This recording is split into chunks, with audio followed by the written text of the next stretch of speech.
सूत्र 5। ताओ एक कुएं जैसा है, चाहे जितना खर्च करो वो कभी खाली नहीं होता। ताओ एक अनंत शून्य अंतरिक्ष है जो अनगिनत संभावनाओं से भरा हुआ है। वो छिपा हुआ है, फिर भी हमेशा प्रत्यक्ष है। मुझे नहीं मालूम उसे किसने जन्म दिया, परंतु वह ईश्वर नहीं, उससे भी अधिक प्राचीन है।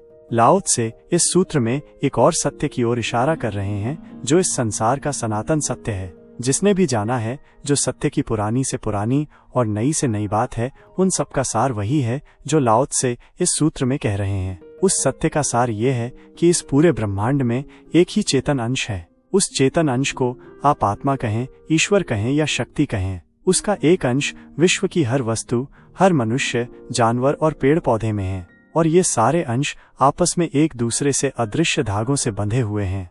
यह अंश होते हुए भी पूर्ण है, और यही इस संसार की सबसे शक्तिशाली और एकमात्र चैतन्य वस्तु है।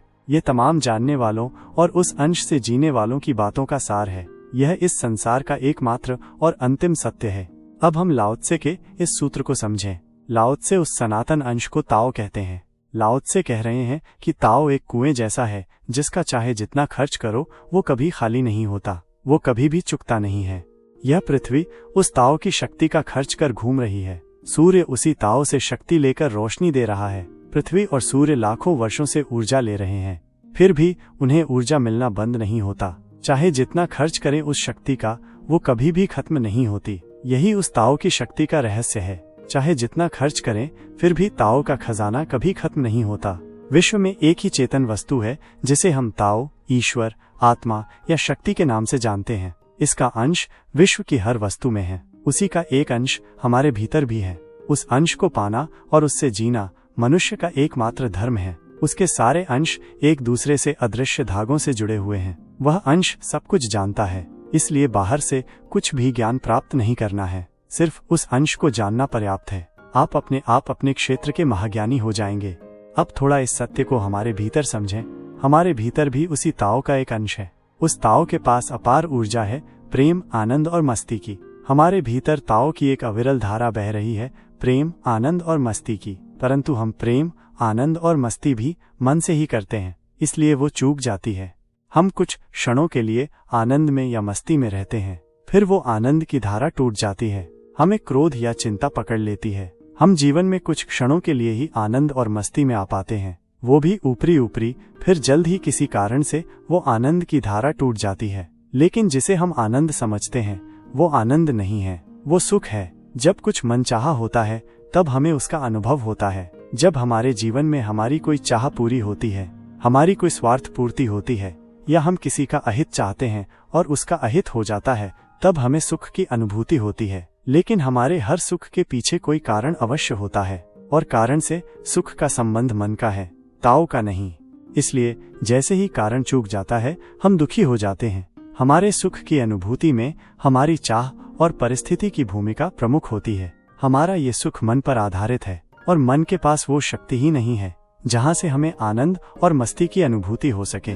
मन से जीने पर हमें कारणों और संयोगों पर आधारित सुख की ही अनुभूति होती है, परंतु हमारे सुखों का स्रोत मन है, ताओ नहीं। इसी कारण वो बार बार चूक जाता है। वैसा ही हमारा प्रेम है, वो भी कभी कभी जब परिस्थितियां सहयोग करती हैं तब होता है, और जब भी परिस्थितियां प्रतिकूल होती हैं तब हमारा प्रेम चूक जाता है। जब तक किसी से हमारा हित सध रहा है, जब तक वो हमारा अहंकार तृप्त कर रहा है, तभी तक हमारा उससे प्रेम होता है। हम प्रेम भी मन से करते हैं, इसलिए हमारा प्रेम भी चूक जाता है। जिसे हम अपना प्रेम समझते हैं वो हमारा प्रेम नहीं, स्वार्थ है। जब तक जिस मनुष्य से हमारा स्वार्थ है तभी तक उससे हमारा प्रेम है। जैसे ही हमारा उससे स्वार्थ खत्म हो जाता है, हमारे मन को उस मनुष्य में दोष नजर आ ही जाता है, और दोष नजर आते ही हमारा उससे प्रेम समाप्त हो जाता है। फिर अधिकांश समय हमारा ही प्रेम नफरत में परिवर्तित हो जाता है। लाओ त्से कह रहे हैं कि ताओ एक कुएं जैसा है जिसका चाहे जितना खर्च करो वो कभी खत्म नहीं होता। ये ताओ प्रकृति की हर वस्तु को उसका धर्म निभाने के लिए ऊर्जा देता है। जैसे चक्कर लगाना पृथ्वी का धर्म है, तो ताओ से उसे आवश्यक ऊर्जा मिल ही जाती है। सूर्य का धर्म है रोशनी देना, सूर्य की रोशनी कभी चूकती ही नहीं है। वैसे ही पानी, हवा, चांद, तारे, सभी को जितनी भी ऊर्जा चाहिए उन्हें उतनी ऊर्जा मिल ही जाती है। ताओ की अपार शक्ति बह रही है और वो अपने अदृश्य धागों से पूरे ब्रह्मांड को ऊर्जा बांट रहा है। परंतु एक बात ध्यान रखें कि पृथ्वी के घूमने में कोई स्वार्थ नहीं है। सूर्य को रोशनी देने का कोई कारण नहीं है। वैसे ही पानी और हवाओं के बहने में उनका अपना कोई हित नहीं है। सब कुछ अकारण है। हवाओं को बहने में ही आनंद है, सूर्य को रोशनी देने में ही आनंद है। यही इनका धर्म है और धर्म में स्थित रहने का कोई कारण नहीं होता। वैसे ही मनुष्य का धर्म है प्रेम, आनंद और मस्ती से रहना, और ताओ के अदृश्य धागों से वो परम ऊर्जा की धारा हर मनुष्य में बह रही है, जहां से वो आनंदित रह सके। जो भी व्यक्ति उस परम ऊर्जा से अपना संबंध बना लेता है, उसके भीतर से महान ताओ की कभी न खत्म होने वाली प्रेम और आनंद की धारा बह जाती है। फिर उस मनुष्य का प्रेम स्वभाव है और आनंद उसका फल है। वह 24 घंटे प्रेम और आनंद में ही रहता है, लेकिन उसके आनंद का कोई कारण नहीं है। उसका सारा प्रेम और आनंद अकारण है। मीरा अपनी मस्ती में नाच रही है तो उसके नृत्य का कोई कारण नहीं है। उसका कोई कार्य नहीं हुआ जिससे वो झूम उठे। उसकी मस्ती अकारण है। मीरा की मस्ती ताओ की कभी न खत्म होने वाली धारा से फूट पड़ी है। इसलिए हम गाली दें या पत्थर मारें, मीरा की मस्ती में रत्ती भर फर्क नहीं पड़ता, क्योंकि वो मस्ती कभी न खत्म होने वाले ताओ के कुएं से आ रही है। ईसा को प्रेम बांटने और समझाने में ही आनंद है। हमारा सताना या सूली पर लटकाना ईसा के भीतर से बहती प्रेम की धारा को क्षण भर के लिए भी नहीं रोक पाया। वैसे ही बुद्ध, महावीर, कृष्ण, मोहम्मद, कबीर, गुरु नानक या सुकरात को हमें उचित राह दिखाने या समझाने में ही आनंद है। ये मत समझें कि उनका रस हमें सुधारने में है। नहीं, फिर तो उनका बोलना किसी कारण से हो गया। वास्तव में उनका समझाना अकारण है। समझाने में ही उन्हें प्रेम और आनंद की मस्ती है। ये उनका लोगों को समझाना ताओ से जुड़ी प्रेम की अविरल धारा से बह रहा है। हम उनकी बातों को महत्व दें या न दें, ये हमारा विषय है। उनकी बातों को हम समझते हैं या नहीं, ये उनकी चिंता नहीं है। उनकी बातों से यदि हम सुधरते हैं तो आनंद भी हमारा ही बढ़ेगा। उनके समझाने की धारा ताओ से बह रही है, उसका हमसे कोई संबंध नहीं है। इसीलिए यदि हम कृष्ण को चोर समझें या कपटी, वे अपना कार्य करते गए। हम बुद्ध और महावीर को पत्थर मारें या उनकी बेइज्जती करें, फिर भी वे समझाते रहे।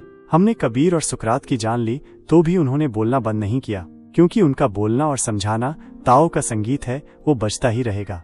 हम उनकी बातें सुने या उन्हें इज्जत दें तो उससे जोश में आकर वे जोर से बोलना शुरू नहीं कर देंगे, और यदि हम सुनना बंद कर दें या उन्हें सताना शुरू कर दें तो भी वे बोलना बंद नहीं करेंगे, क्योंकि उनका ये कृत्य कभी न खत्म होने वाले ताओ के कुएं से आ रहा है। उसका हमसे कोई संबंध नहीं है। जब भी कोई कला ताओ के धागे से फूटती है, तब उस कलाकार को कला प्रदर्शित करने में ही आनंद होता है। अब उसके हृदय से गाने, बजाने, चित्रकारी या विज्ञान का संगीत बह रहा है, लेकिन अब उसकी कला अकारण है। हम उसे नाम और शोहरत दें तो उससे उसका उत्साह नहीं बढ़ने वाला है, और यदि हम उसकी कला का तिरस्कार करें तो भी वह हतोत्साहित नहीं होने वाला है, क्योंकि वो अपना गीत ताओ की अविरल धारा से अपने आनंद के लिए गा रहा है। वो आपको खुश करने के लिए नहीं गा रहा है। हाँ, यदि आपके पास प्रेम की आंखें हों तो आप उस कला का आनंद ले सकते हैं। हमारे पास समझ और प्रेम हो तो हम बुद्ध, महावीर और ईसा की बातों का आनंद ले सकते हैं। हम तानसेन से लेकर रविशंकर के संगीत का आनंद ले सकते हैं। हम पिकासो से लेकर हुसैन तक के कलाकारों की उत्तम कलाएं निहार सकते हैं। हम उस ताओ की अविरल धारा से निकली किसी भी कला का आनंद ले सकते हैं, परंतु उसका संबंध हमारी अपनी योग्यता से है। परंतु कलाकार का आनंद कला में ही छिपा हुआ है। इसे हम थोड़ा वान गॉग के उदाहरण से समझने की कोशिश करते हैं। वान गॉग को चित्रकारी का शौक था। वह एक से एक चित्र बनाता और अपने दोस्तों के यहाँ दे आता, फिर लग जाता नए चित्र बनाने में। दोस्तों को उसके बनाए चित्र खास रुचिकर नहीं जान पड़ते थे, परंतु वे वान गॉग की शर्म में उन चित्रों को अपने ड्राइंग रूम में उसकी मौजूदगी में लगा देते थे। उसके जाने पर उसके मित्र चित्र निकालकर कहीं कचरे में फेंक देते थे, क्योंकि उन्हें वान गॉग के वे चित्र अपने बैठक रूम की शोभा घटाते हुए मालूम पड़ते थे।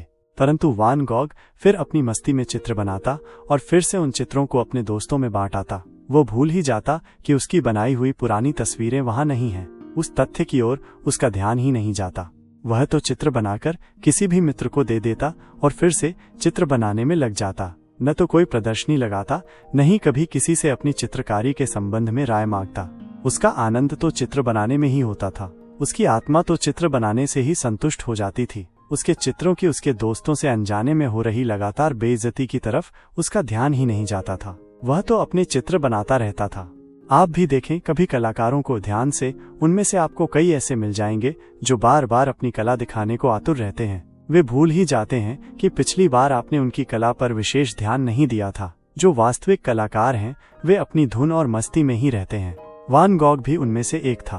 उसने सूर्यास्त को महीनों निहारा था, बस सूर्यास्त देखता रहता और डूब जाता प्रकृति की उस कला में। एक बार एक जगह का सूर्यास्त देखने में करीब करीब 1.5 साल तक डूबा रहा। रोज रोज देखता ही रहता और डूब जाता उसकी सुंदरता में। वह खो जाता था सूर्यास्त की खूबसूरती देखकर और वहीं उन्हीं पत्थरों पर सो जाता था। एक दिन उसने सूर्यास्त की एक खूबसूरत तस्वीर बनाई। वो इतनी खूबसूरत और जीवंत तस्वीर थी कि उसने पूरे विश्व के चित्रकला प्रेमियों का ध्यान अपनी ओर खींच लिया। कई अखबारों में विज्ञापन छपने लगे महंगे दामों पर वान गॉग की तस्वीरें खरीदने के लिए। कई लोगों ने नकली चित्र बनाकर बेच खाए और वान गॉग के दोस्त उसकी तस्वीरें अपने कबाड़ खाने में ढूंढने लगे। अब वान गॉग का चित्र बैठक रूम की शोभा में 4 चांद लगा देता था। अब हजारों लाखों डॉलर में वान गॉग के चित्र बिकते थे, परंतु वास्तविक कलाकार की कला अपने स्वयं के आनंद के लिए होती है, इसलिए वो ताओ की परम शक्ति से निकलती है। इसलिए ऐसा कलाकार कभी नहीं थकता। लाओ त्से कह रहे हैं कि ताओ एक ऐसा कुआं है जिसका चाहे जितना उपयोग करो वो कभी खत्म नहीं होता। जीवन में जब जब हम अकारण मस्त हैं तब तब हमारा संबंध उस ताओ से जुड़ जाता है और वही जीवन का असली आनंद है। यदि हमारा सुख किसी परिस्थिति या किसी व्यक्ति के व्यवहार पर निर्भर है तो हमारी खुशी ज्यादा देर नहीं टिक सकती, क्योंकि जीवन में 100 में से 99 परिस्थितियां और मनुष्यों का व्यवहार हमारे मन को दुख और चिंता में रहने का कारण दे ही जाते हैं। परंतु जैसे जैसे हम जितने ज्यादा कार्य कारण करने लग जाएंगे उतने ही हम ताओ के निकट पहुंचते चले जाएंगे और धीरे धीरे हमारे सारे कार्यों का संबंध हमारे अपने आनंद से होगा। अब हमारा बाहर की परिस्थितियों और मनुष्य के व्यवहारों से संबंध टूट जाएगा। धीरे धीरे हमारा पूरा व्यवहार निस्वार्थ होगा। जब हमारी मस्ती अकारण होगी तब हमारे भीतर से ताओ की कभी न खत्म होने वाली प्रेम, आनंद और मस्ती की अविरल धारा बह जाएगी। तो मनुष्य जीवन का धर्म ही प्रेम की अविरल धारा का बहते जाना है। लाओ त्से वही इशारा कर रहे हैं कि ताओ इस विश्व की एक ऐसी शक्ति का नाम है जो कभी नहीं चूकती, कभी खत्म नहीं होती। मनुष्य में वो शक्ति आनंद और प्रेम की बहती धारा है, परंतु क्योंकि हमारा इससे संपर्क नहीं है इसलिए हम दुखी और चिंतित रहते हैं। क्योंकि हमने अपना संबंध परिस्थितियों से जोड़ रखा है इसलिए हमें जीवन में आनंद कभी नहीं मिलता। हम सुखी भी होते हैं तो किसी अनुकूल परिस्थिति में, लेकिन अनुकूल परिस्थितियों से होने वाला सुख परिस्थिति विपरीत होते ही दुख में परिवर्तित हो जाता है। परिस्थितियां क्षण क्षण परिवर्तित हैं और उन्हें बनाना या बिगाड़ना किसी के हाथ में नहीं है। इसलिए जिस मनुष्य का सुख परिस्थितियों पर निर्भर है उसका सुख स्थायी नहीं हो सकता, परंतु जो ताओ की शक्ति से जी रहा है वह कभी न खत्म होने वाले आनंद से जी रहा है, क्योंकि अब उसका आनंद अकारण है। इसलिए ये बात ध्यान रखें कि जिसे हम आनंद समझते हैं वो सुख है। जो भी मनुष्य अनुकूल परिस्थितियों से खुश होगा वो प्रतिकूल परिस्थितियों में दुखी भी होगा। यह मन का पक्का नियम है। जब तक मनुष्य का सुख अनुकूल परिस्थिति पर निर्भर है तब तक यह संभव ही नहीं है कि मनुष्य प्रतिकूल परिस्थितियों में दुखी न हो। परंतु जिसका आनंद अकारण है ऐसा मनुष्य परिस्थितियां अनुकूल हों या प्रतिकूल दोनों हालत में आनंदित ही रहेगा। वैसे ही जिसे हम अपना प्रेम समझते हैं वो हमारा प्रेम नहीं, स्वार्थ है। हमारा प्रेम हमारी अपेक्षाओं का जोड़ है, इसलिए अपेक्षा टूटते ही प्रेम भी टूट जाता है। इसीलिए जानने वालों ने हमें गलत फहमी में न पड़ जाएं, इसलिए प्रेम को एक नया नाम दिया है, करुणा। करुणा का अर्थ है अकारण बहती प्रेम की धारा। ऐसे व्यक्ति का प्रेम हमारे किसी व्यवहार का मोहताज नहीं है। हमारा उसके साथ किया गया खराब व्यवहार भी उसके भीतर से हमारे प्रति बहती प्रेम की धारा को नहीं रोक पाता। लाओ त्से ताओ कैसा है ये समझा रहे हैं। यदि हमें उसका अनुभव करना है तो हमें हमारे भीतर से उस ताओ की अकारण बहती प्रेम और आनंद की धारा को बहने देना होगा। ताओ का कोई खजाना कभी खत्म नहीं होता। लाओ त्से कह रहे हैं कि यदि जीवन में स्थायी आनंद में जीना है तो ताओ के खजानों को बढ़ाते चले जाना। लेकिन जीवन में हम कैसे पहचाने कि कौन सा खजाना ताओ का है? तो लाओ त्से कह रहे हैं कि ऐसा खजाना जो कभी भी और कितना भी उपयोग करने पर खत्म न होता हो वो ताओ का खजाना है। मनुष्य के जीवन में प्रेम, आनंद, मस्ती, हंसी, संगीत ऐसे ही खजाने हैं जो कभी खत्म नहीं होते। आगे लाओ त्से कह रहे हैं कि ताओ एक अनंत शून्यावकाश जैसा है जो अनंत संभावनाओं से भरा हुआ है। लाओ त्से कह रहे हैं कि सब कुछ ताओ ही है। यह पृथ्वी, यह सूरज और यह मनुष्य सब कुछ ताओ ही है। उसके करोड़ों अरबों रूप हैं, सब कुछ वही है, परंतु उसके अलग अलग रूपों से हमारा मन भ्रमित है, इसलिए हमें वो रूप दिखाई देता है, उसके भीतर छिपा ताओ नहीं दिखता। यह अनेक संभावनाओं से युक्त ताओ अपने हजारों लाखों भिन्न भिन्न रूपों से मनुष्य में प्रवेश करता है। कभी संगीत तो कभी नृत्य, चित्रकारी, विज्ञान, साहित्य सब उसके ही विभिन्न रूप हैं। प्रेम, आनंद, मस्ती, सहजता, सरलता सब उसी की धारा है। चांद, सूर्य, तारे, हवा, पानी, सब कुछ ताओ ही है।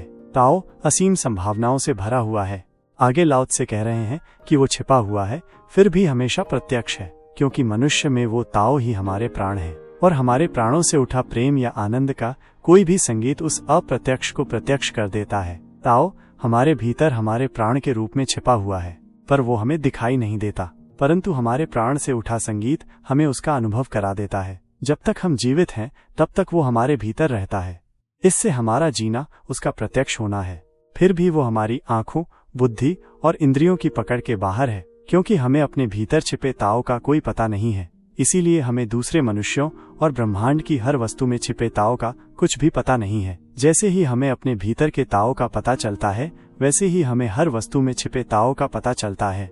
लाओ त्से आगे कह रहे हैं कि मुझे नहीं मालूम उसे किसने बनाया है, परंतु वह ईश्वर नहीं है, उससे भी प्राचीन है। लाओ त्से कह रहे हैं कि इस पूरे ब्रह्मांड की उत्पत्ति ताओ से हुई है, परंतु उस ताओ को किसने बनाया ये मुझे नहीं मालूम है। लाओ त्से ही नहीं, कृष्ण, बुद्ध, ईसा, महावीर सभी यहाँ आकर चुप हो जाते हैं। सभी कहते हैं कि पूरे जगत की उत्पत्ति आत्मा से हुई है, परंतु आत्मा को किसने बनाया हमें नहीं मालूम। इसीलिए कृष्ण गीता में इसे नित्य, अजन्मा और अविनाशी कहते हैं। इसलिए धर्म 3 शाखाओं में मानता है। एक वो जो जान लिया गया है, एक वो जो जान लिया जाएगा, और एक वो जो कभी नहीं जाना जा सकेगा। वो रहस्य सदा रहस्य ही बना रहेगा। लाओ त्से भी कृष्ण और बुद्ध की तरह कह रहे हैं कि ये रहस्य हमेशा रहस्य बना रहेगा। वे कह रहे हैं कि इस ताओ को जन्म किसने दिया यह एक रहस्य है, ये मैं नहीं जानता। इसके आगे लाओ त्से बहुत प्यारी बात कह रहे हैं, लेकिन वो ईश्वर नहीं है। ये बात लाओ त्से उन अज्ञानियों के लिए कह रहे हैं जो बुद्ध, महावीर, कृष्ण, ईसा या मोहम्मद को भगवान मानते हैं, क्योंकि ये लोग वे महापुरुष हैं जो ताओ में जी रहे हैं, इसलिए हम इन्हें भगवान कहते हैं। ये मनुष्य की अंतिम संभावना है। जिस रोज हम भी ताओ से जीने लगेंगे उस रोज हम भी उनकी तरह हो जाएंगे, परंतु फिर भी ताओ को किसने बनाया ये हम नहीं जान पाएंगे। इसलिए यदि कोई यह मान रहा हो कि इस जगत की उत्पत्ति कृष्ण, ईसा या बुद्ध, महावीर ने की है तो वो भ्रम में है। लाओ त्से इसीलिए आगे कह रहे हैं कि वो ईश्वर से भी ज्यादा प्राचीन है, अर्थात लाओ त्से कह रहे हैं कि हम जिसे ईश्वर मानते हैं वे तो 5, 10 या 50 हजार वर्ष पूर्व पैदा हुए मनुष्य हैं, परंतु ताओ उनसे भी प्राचीन है। लाओ त्से यहाँ 2 बातों का सीधा सीधा विभाजन कर रहे हैं। एक तो जो भी मनुष्य अपने भीतर ताओ का अनुभव करता है वो ईश्वर है। लाओ त्से का ऐसे मनुष्यों को परमात्मा मानने की परंपरा से कोई ऐतराज नहीं है, परंतु वे उस सत्य की ओर इशारा कर रहे हैं कि ताओ इन ईश्वरों से भी प्राचीन है। ताओ इस संसार का एक रहस्य है और ताओ का अनुभव एक उपलब्धि है। लाओ त्से यहाँ संसार की सभी धार्मिक मान्यताओं को एक ही स्थान पर लाकर खड़ा कर रहे हैं। लाओ त्से कह रहे हैं कि यदि हम कृष्ण, बुद्ध या ईसा को ईश्वर मानते हैं तो ताओ ईश्वर से भी प्राचीन है, और यदि हम इन्हें महापुरुष मानते हैं तो ताओ ईश्वर है, परंतु फिर भी ताओ एक रहस्य है। दोनों ही मान्यताओं में नाम का विरोध है। एक आत्मा को प्राप्त करने वाले महापुरुषों को महापुरुष मानते हैं और आत्मा को ईश्वर मानते हैं। दूसरे उन महापुरुषों को ईश्वर मानते हैं, फिर उनकी सोच में आत्मा के लिए कोई उचित नाम नहीं है। इन महापुरुषों को ईश्वर मानने से इस रहस्य को समझने में बड़ा भ्रम पैदा हुआ है। खासकर साधारण मनुष्य से अब यह सत्य दूर हो गया है, परंतु वेद, उपनिषद, कृष्ण, मोहम्मद, बुद्ध, महावीर, लाओ त्से उस रहस्यमय शक्ति को ही आत्मा या ईश्वर कहते हैं।